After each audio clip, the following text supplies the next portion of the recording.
del ego, el origen de la soberbia. Ya le dije que ego es yo y logía, estudio.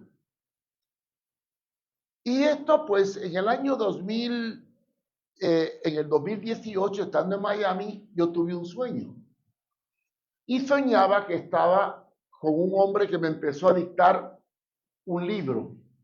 Y decía, anota esto. Y yo en el sueño escribí el libro. Y cuando me desperté, tenía tan claro el sueño que como tengo la computadora al lado de la cama, me senté a escribirlo. Eso fue en el 2018. Pero después me olvidé.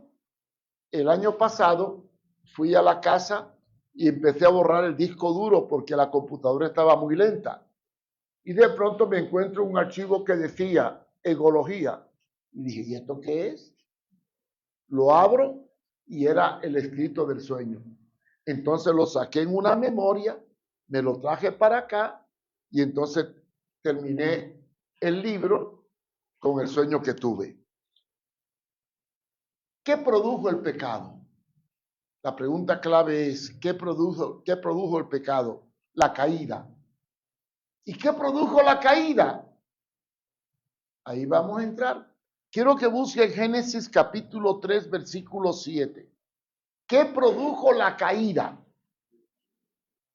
Bueno, la caída produjo el fracaso del hombre y de la mujer, no, porque se rebelaron contra Dios. Pero la caída produjo dos daños. Un daño físico, que es la muerte, la enfermedad, y que la mujer pariría con dolor. Pero el daño mayor no fue físico, fue psicológico. Y está en Génesis 3:7. ¿Lo tienen? Entonces fueron abiertos los ojos de ambos y conocieron que estaban desnudos. ¿Cómo es eso? Si antes estaban desnudos también. ¿Y por qué ahora el hombre descubrió que estaba desnudo? Y se tapó. ¿Por qué? Vamos a analizarlo. Antes de que el hombre cayera, él vivía mirando a Dios y a su mujer. No se miraba a sí mismo. ¿Me entienden? Cuando cae en pecado, deja de mirar a Dios y deja de mirar a la mujer y se ve a sí mismo. ¿Qué significa verse a sí mismo? Egocentrismo. Mirarme yo como centro. Antes de la caída, Dios era el centro y Eva era el centro. Con la caída, Dios deja de ser el centro. Eva deja de ser el centro. Y ahora el hombre se descubre a sí mismo. Y ahí nace el egoísmo. Todo girando en torno a mí. Ahí nace el egoísmo. Entonces el egoísmo se define como el yo. ¿Qué es el yo? La personalidad. ¿Qué envuelve el ego? El yo. Miren todo lo que envuelve. Orgullo, soberbia, altivez, jactancia, prepotencia, envidia, ambición, codicia. Eso es lo que obtiene el yo. Dentro del yo se encajan todos estos factores. El orgullo, la soberbia. Y entonces nace lo que yo denomino la herencia pecaminosa. La herencia pecaminosa. ¿Qué es la herencia pecaminosa? El yo. Todos los problemas que tenemos giran en torno al yo. Fíjense, el diablo es el padre de la mentira. Vamos, hay que analizar la caída de Satanás. Yo la analizo en un libro que se llama Demonología. ¿Por qué Satanás, a través de una serpiente, indujo a Eva a creer que no moriría? Que era una mentira, porque no iba a morir. ¿Y por qué le hizo creer que si comía del árbol sería como Dios? Génesis 3, 4 y 5. Porque Satanás está aplicándose la misma medicina que le causó la caída a él. ¿Por qué cayó Luzbel? Porque quiso ser semejante al Altísimo y ir a derrocar a Dios. Cuando Luzbel quiso ser más de lo que era, la caída vino. Entonces, él usó la misma arma con Eva para que sedujera a Adán. Y entonces le dijo, el día que comiereis no moriréis y seréis como Dios. Le despertó la ambición, el deseo de ser más. Quiere decir que el problema número uno de la naturaleza humana está reflejada en la caída del hombre y en el engendro del yo. Ahora, ¿cuándo aparece el primer fruto del pecado debido al ego? Ahí le voy a hacer la pregunta. A ver, ¿cuándo aparece el primer fruto del pecado ligado al ego? ¿Quién me contesta? Sin pena, sin vergüenza. Bueno, ¿cuál fue el primer fruto del ego después de la caída? La envidia. Caín mató a Abel porque Dios se agradó más del sacrificio de Abel que de Caín. Entonces dice Génesis 4:5, fíjense bien, pero no miró con agrado a Caín, pero no miró con agrado a Caín y a la ofrenda suya, y se ensañó Caín en gran manera y decayó su semblanza. ¿Qué originó el pecado? La envidia, la codicia, la ambición, la violencia. A partir de ahí viene todo el desenlace de los problemas que nosotros tenemos. ¿Qué produce el yo? Frustración. Queremos ser más que los demás. El ego produce la envidia, el odio, el resentimiento, la amargura, la frustración, en fin, es el desencadenante de todos los problemas. Entonces, por un hombre llamado Adán entró el egoísmo, el yo como centro. Antes de la caída, Adán no era el centro, ni Eva era el centro, Dios era el centro. Cuando viene la caída, Dios se desplaza a un segundo plano y el hombre ocupa el primer lugar. Entonces nace el egoísmo. ¿Qué engendra el egoísmo? El egocentrismo. ¿Qué es el egocentrismo? El yo como centro. ¿Han oído hablar ustedes del narcisismo? Levanten la mano que saben qué es narcisismo. Los que saben qué es narcisismo. Uno, a ver. Bueno, ¿por qué viene esa historia del narcisismo? Bueno, la mitología griega relata la historia de un joven que se sentía que era muy guapo, muy lindo, muy hermoso. Y un día se fue a mirar a un lago de agua cristalina y vio su rostro y quedó embelesado en su imagen, a tal grado que se cayó y se ahogó. Quiere decir que el yo es el lado más vulnerable que nos ha conducido al fracaso, a la discordia, a la guerra, a la contienda, al pleito, al resentimiento, a la amargura y hasta la depresión. Fíjense bien. Vamos a ver una historia. ¿Cuál es la mayor tragedia de la humanidad? El ego, el egoísmo. El egoísmo es el causante de la depresión, de la pérdida del sueño. Hay un libro muy lindo que yo leí de Dominique Lapierre. Es un francés que fue a visitar Calcuta en la India porque estaba haciendo un libro que se llamaba o se llama Más grande que el amor. Y ahí analiza 3 problemas sociales, entre ellos el SIDA y entre ellos el egoísmo. Y aprendió una lección tremenda. Y aquí viene el secreto de la victoria del cristianismo, del cristiano. Cuando llegó a Calcuta fue a visitar a la Madre Teresa. La Madre Teresa era una monja católica que se dedicaba a recoger a los moribundos a la orilla del río Ganges. La cultura hindú enseña que cuando tú te vas a morir, el río Ganges es el camino para entrar en el karma, en el nirvana. Iban a morir a la orilla de los ríos o lo dejaban allí muriéndose. Y entonces ella se dedicaba a recoger a los moribundos de la orilla del río para llevarla a una casa, para que murieran en una casa acompañado de unas monjitas que estaban a su lado en el momento de la muerte. Él, cuando vio esa miseria y esa terrible condición, le dijo: y Madre Teresa, ¿usted no se deprime a ver esta terrible condición? Y la Madre Teresa le contestó: hijito, solo se deprimen los egoístas porque piensan mucho en sí mismos. El que piense en los demás no se puede dar el lujo de pensar en sí mismo. El hombre quedó impactado.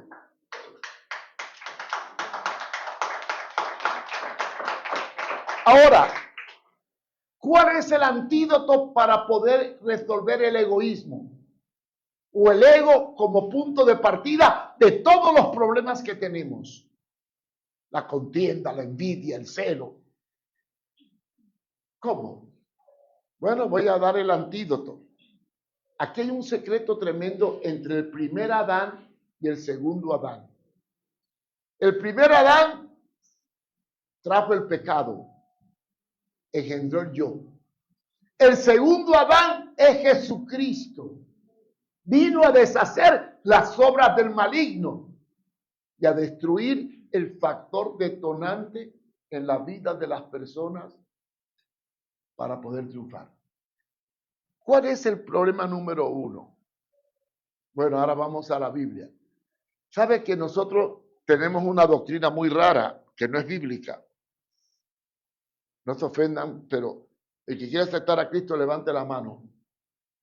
¿Dónde está este disparate en la Biblia? ¿Cuál fue el antídoto de Jesucristo para poder ser verdaderamente tu hijo? Mateo 16, 24. Y ese texto no solamente lo tienen que buscar, sino que lo tienen que tachar, marcar, bien marcadito y hasta bien memorizado. Mateo 16, 24. Búsquelo. Y lo vamos a analizar para que vean que ahí está el antídoto al egoísmo. Entonces Jesús dijo a sus discípulos: si alguno quiere venir en pos de mí, si alguno quiere venir detrás de mí, andar conmigo o ser mi discípulo, tiene que aceptar 3 condiciones. Niéguese a sí mismo. Por Adán entró el yo, por Cristo hay que crucificar el yo. Niégate. O sea, quita tu yo, desplázalo a un segundo plano. Primera condición. Segunda condición, toma tu cruz. Esto es facilito, voy al mercado y compro un puntifrigio y me lo pongo al cuello. No. Toma tu cruz. La cruz significa sufrimiento, martirio, dolor, pesar. Es una carga. Toma tu cruz. Está dispuesta a sufrir. Y la tercera condición, sígueme, obedéceme. Acepta lo que yo te digo. Pero ¿cómo puedo sufrir y negarme si no estoy dispuesto? ¿Cómo puedo sufrir y seguirle si no estoy dispuesto a negarme? ¿Qué es negarme? Ahora viene aquí una enseñanza. Ustedes todos se dividen en 2 grupos, en 2 clases de cristianos. Uno, los que creen, otros los que viven. Uno creyente, otro discípulo. ¿Cuál es la diferencia entre un creyente y un discípulo? Bien, voy a explicar qué es un creyente. Yo tengo mi casa, yo tengo mi esposa, yo tengo mi trabajo, yo tengo mi carro y yo tengo a Jesús. Ese es un creyente. Entre todas las cosas que tiene, Jesús es una parte de todo lo que tiene. Creyente. Ahora vamos a analizar qué es un discípulo. Jesús es el Señor, es el centro. Mi casa es de Jesús. Mis hijos son de Jesús. Mi carro es de Jesús. Mi dinero es de Jesús. Y yo soy de Jesús.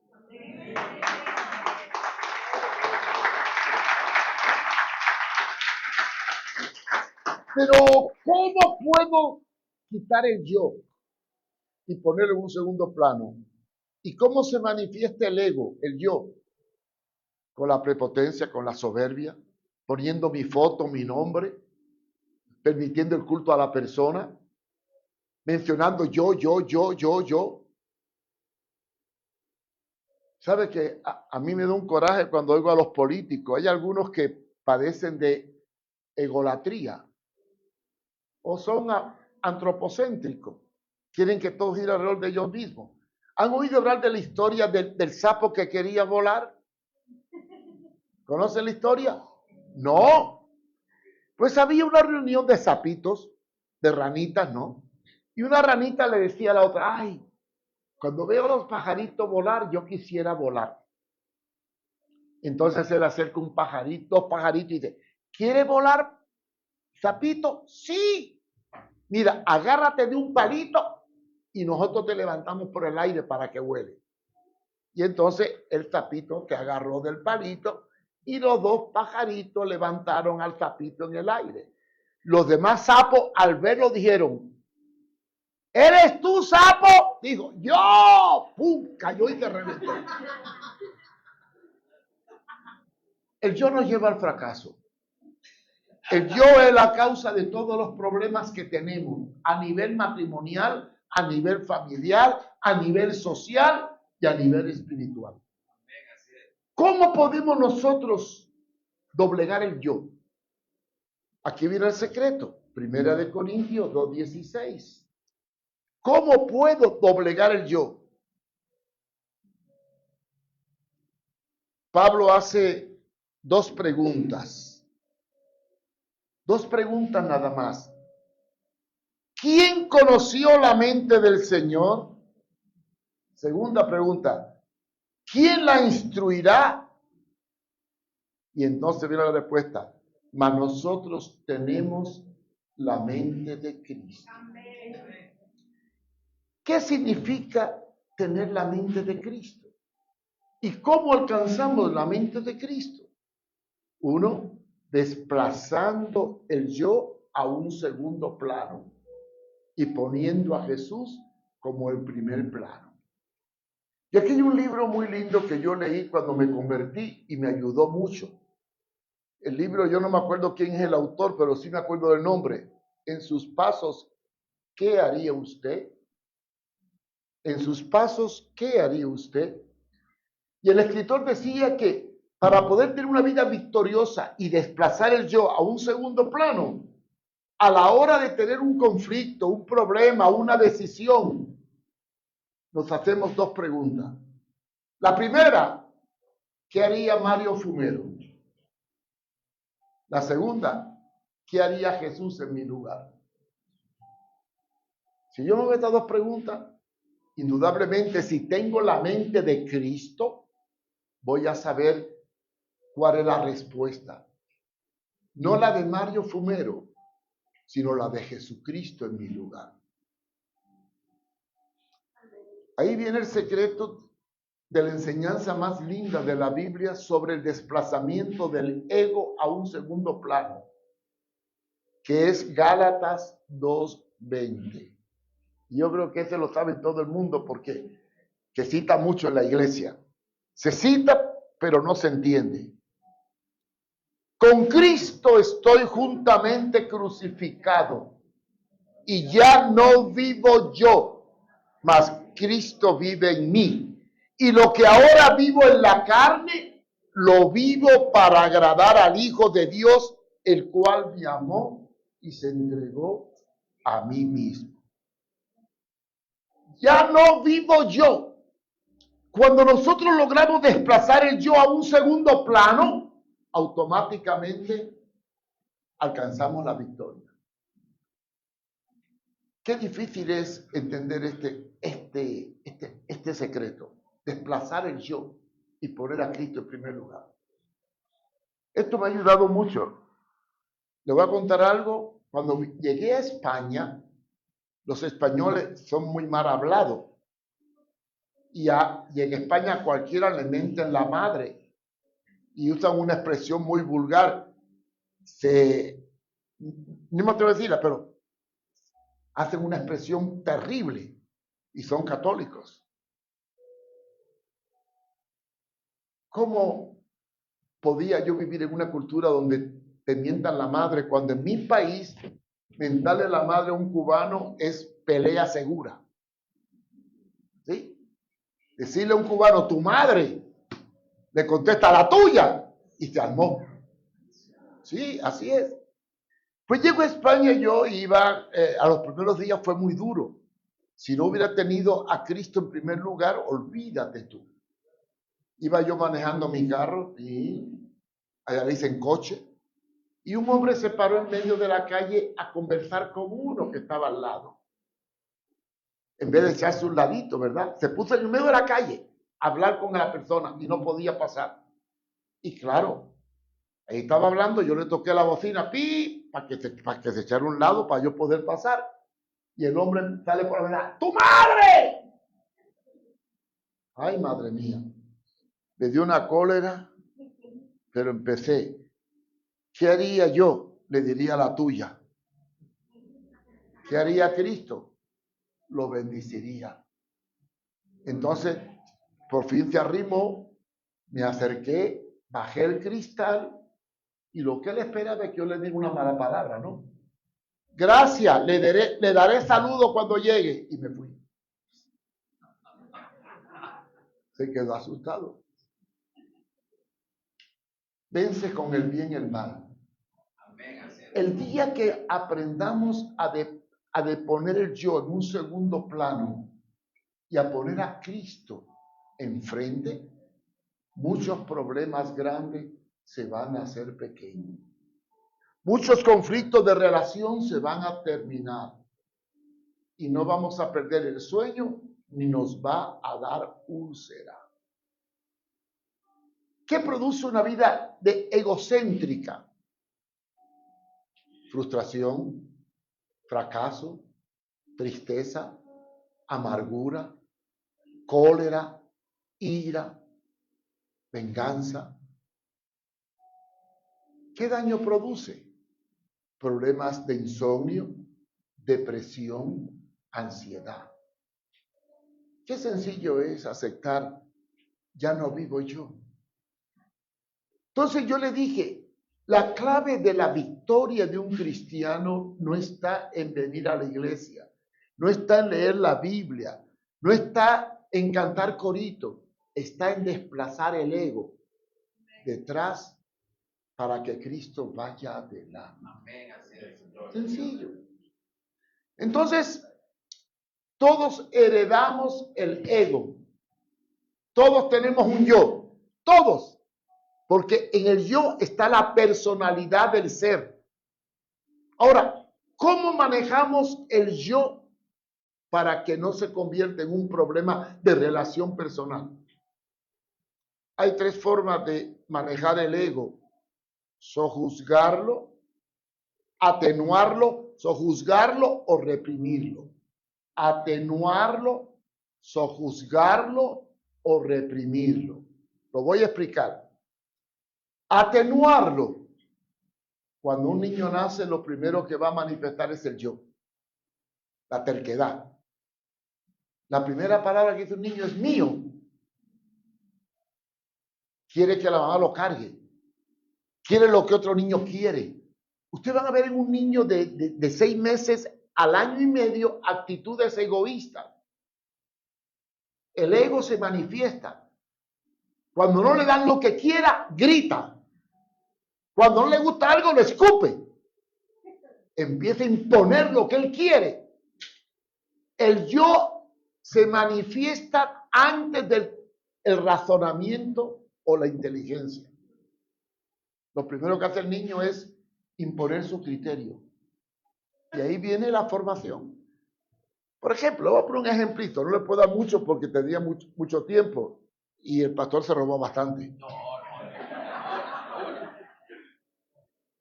Yo tengo un niño de 6 meses. ¿Quién le forma el gusto a uno? Los padres. Vengo yo y le doy ¿saben qué es una compota, no? ¿Se usa esa palabra aquí? Papilla. Una papilla de melocotón. Y después, al otro día, le doy una de zanahoria. Él va a adaptarse al gusto dulce y después va a rechazar lo insípido, que es la zanahoria. ¿Entienden o no me entienden? Si cuando le doy el melocotón, el niño se lo come y le doy la zanahoria y le escupe, ¿qué me está diciendo el niño? No me gusta, quiero lo otro. Y ahora viene el atenuar esa tendencia de imponer lo que le gusta. Si no le gusta la zanahoria, no le doy nada. Cuando llega a la cena, le vuelvo a dar la zanahoria, la vuelve a escupir, no le doy nada, hasta que aprende que hay que comer la zanahoria. ¿Qué le estoy domando ahí? El gusto. ¿Pero qué le estoy domando con el gusto? El yo. No impone su capricho. Yo impongo la disciplina para que el yo se atenúe. Cuando el niño está en la cuna y tú lo cargas mucho, y siempre que está en la cuna lo carga, y un día que pasa no lo carga, empieza a hablar hace una rabieta. Y eso me pasó con un hijo mío. Yo tengo 3 hijos. Uno de ellos, cuando pasábamos frente a la cuna, como siempre lo cargábamos, pero un día le dijimos, pasamos y no lo cargamos, y empezó a gritar. Y la mamá fue y lo cogió. Y después dije, mira, la próxima vez que grite cuando tú pases, déjalo que grite. Pasó, gritó, hasta que te quedó ronco y se durmió. Desde entonces no gritó más para que lo cogiera. El ego se tiene que atenuar, disminuir en los primeros 3 años. Si a un niño se le complace sus caprichos, se le consiente poca vergüenza y no se le doma el yo, entonces se va a convertir en un ego ensoberbecido, caprichoso, terco y dominante. Y ahí viene el conflicto. Porque hay gente mañosa para comer, terco, caprichoso. ¿Por qué? Porque lo educaron así. No le atenuaron el ego. Y entonces hay 2 elementos que se combinan para formar la personalidad. El ego y el temperamento. Si el temperamento es fuerte y el ego se engorda, lo que tenemos es una bomba de tiempo como persona en sus relaciones personales. No sé si me entienden o no. Entonces, hay que atenuar el ego en los primeros 3 años. Si no, hay que atenuarlo o disminuirlo. Pero si ya se deformó, y como ya tengo 15, 16, 17 años, y tengo un ego exaltado, porque no fue atenuado, ¿cómo puedo hacer? Entonces viene la segunda opción, sojuzgarlo. ¿Qué es sojuzgar? Someter voluntariamente a algo o a alguien. De aquí viene la conversión. Cuando yo me convierto, lo primero que tengo que reconocer es la doctrina número 1 del cristianismo, el señorío de Cristo. Cristo es el Señor. Ya no vivo yo, ahora Él va a vivir en mí. Voy a buscar la mente de Cristo para actuar no como yo, sino como Él. Y entonces, al deponer mi soberbia a los pies de Jesús, el ego queda sojuzgado al señorío de Cristo. Y entonces, lentamente, por medio de la palabra, voy aprendiendo que tengo que actuar con la mente de Cristo. ¿Y cómo adquiero la mente de Cristo? Por medio del conocimiento de la palabra y a través de un discipulado. ¿Qué es un discipulado? La forma de formar a una persona el carácter para que sojuzgue el yo a la voluntad del Señor y aprenda a dominar su temperamento y su egoísmo. Y la tercera forma es reprimirlo. Y ahí viene la técnica que usa el ejército. ¿Y cómo se reprime el yo? Sometiéndolo a limitaciones, a maltrato, a abuso, a humillaciones. ¿Qué es lo que hace el ejército? ¿Qué hace el ejército? Cuando es un soldado, le hacen hacer cosas absurdas. Abusan, lo tratan mal. ¿Y por qué lo tratan mal? Para que reaccione y aprenda a dominarse. Si cuando lo tratan mal reacciona, castigo. A la Bartolina se le quita el permiso, se le humilla, se le pone a hacer culuca. Lo doman por la fuerza. Entonces, hay tres formas de manejar yo. Atenuarlo por una formación en la infancia. Sojuzgarlo sometiéndolo al señorío de Cristo. O reprimirlo a través de un sistema disciplinario como el batallón o la cárcel por la fuerza. Dios no quiere a nadie que le sirva por la fuerza. Dios quiere que sometamos nuestro ego, nuestro yo, a su señorío. Y aquí viene el secreto de la palabra. ¿Qué dice la Biblia? Cristo, si confesares con tu boca que Jesús es el Kyrios. Kyrios. Es que en español tenemos un problema. Señor es cualquier pelado.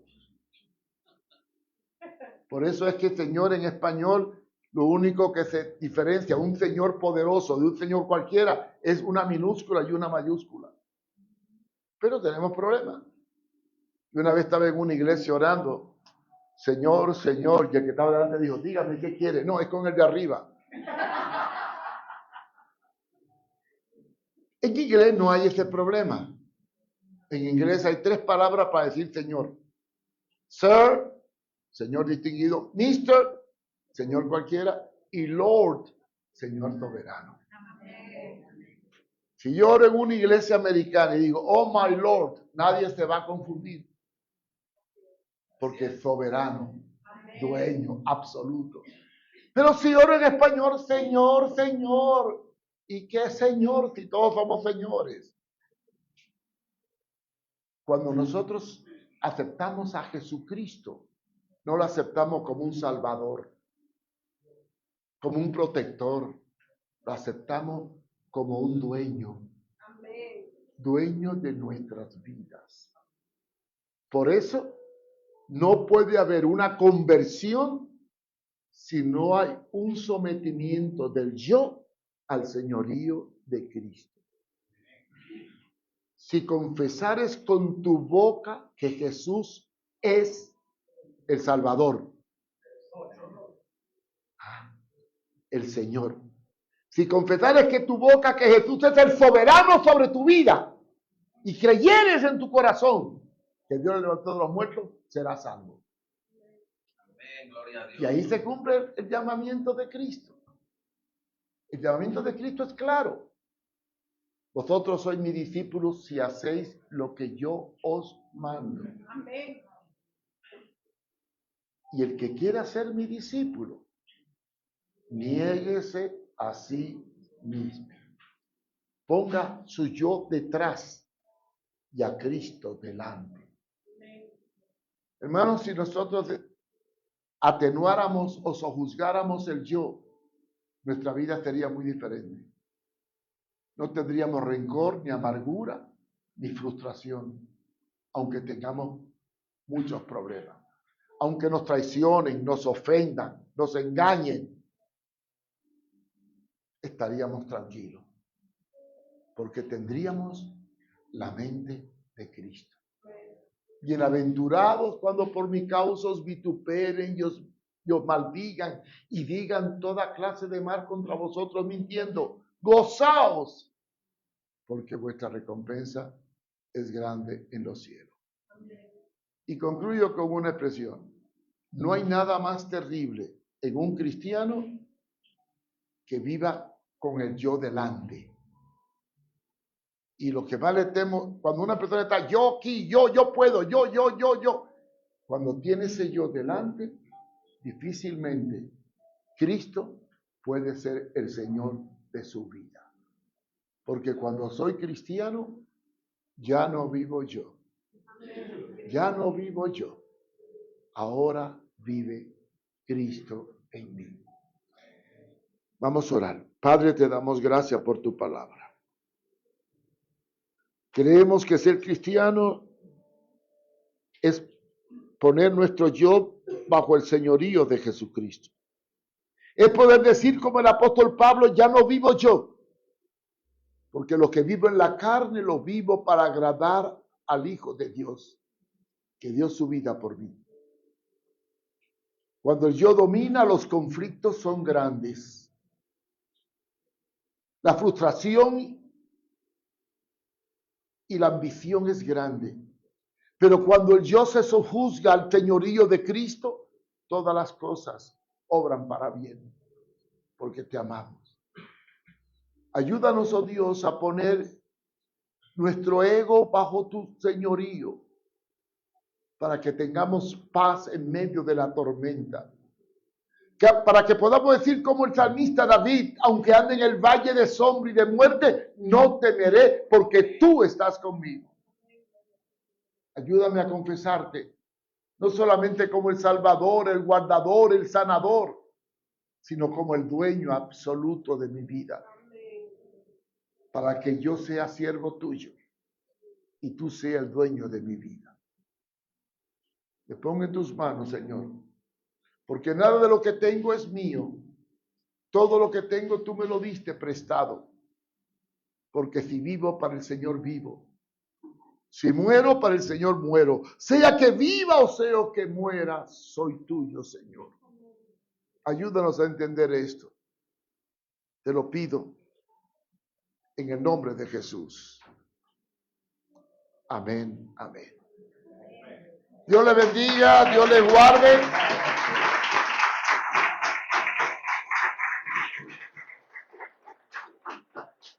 Y quiero felicitar a los que cumplen 47 años, ¿verdad? Yo cumplí ya 53 con mi esposa. Y bueno, ella me comprende, si no en un culto hubiera cantado ¿sabe una vez que fue un culto de celebración de aniversario? Celebraban la boda de oro, 50 años.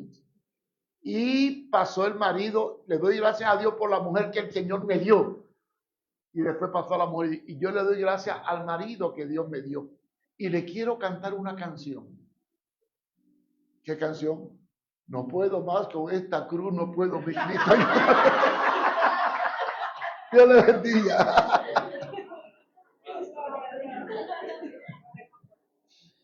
¿Cuánto tienes? Ahí un ratito, escúchalo todos los días, lo vamos a tener aquí, hombre. Siéntate un ratito. Hermanos, qué bonito, ¿verdad? Qué privilegio también es de nosotros. Amén. ¿Qué privilegio? Privilegio, ¿verdad? Es un privilegio, hermano. ¿A quién no le habló el Señor aquí, hermano? Hermano, me habló, mi hermano. Hay que hacer la obra del Señor. ¿Cómo se diría sin ego?